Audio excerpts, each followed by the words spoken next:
If you can't take apart the clock, nigga, in case dude try. Now I'm gonna thin this bell out so I can zero in on it even more. Yeah, if you can't take apart the clock, nigga, then don't slide. Don't slide. I'm clutching on the plate in case dude try.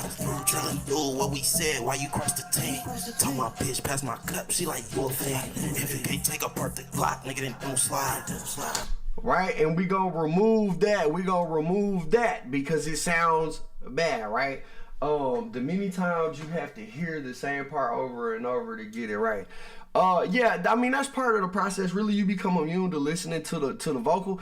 What you're really listening to is the quality of the mic. At some point, when you're doing mixing and stuff, you forget you listening to the vocal and you're listening to the quality of it, right?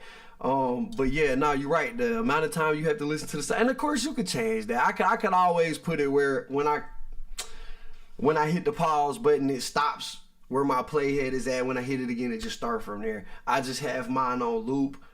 It's just the way I work. Everybody does it a little bit different, right? Now you could do it that way. Some people use additive EQ, right? Some people have select sections that they do want to use additive EQ. Like if I wanted to make your vocal sit above the beat a little bit, I could always grab this EQ and do some additive EQ. Granted, it's not going to be a lot of additive EQ, and what I'm gonna do is use a wider bell to do the additive EQ. But again, I don't always recommend it because I find cutting out the bad frequencies is gonna leave space for the vocal anyways, right? Niggas ain't getting no chip. You complaining to your bitch, nigga throwing a fit. How you let a nigga press you when you ain't repping your gang? Shoulda let him snatch your dumb ass right up out of that chain. When I drip, they always tripped off with Bev dressed in. Nigga, let me know the order and I'm putting it in. Hoe ass niggas always politicking just like a bitch. You can't. So see, you can add just a little bit of additive EQ right there in the middle. That'll kind of set your stuff on top of it.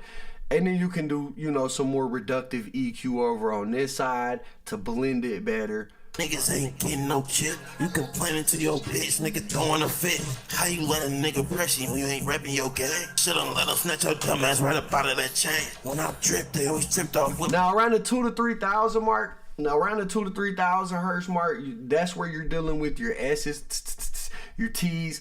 Some people use de-esser plugins to remove those. De-esser plugins are cool and all. Sometimes they'll give you like a little lisp if you use them too hard.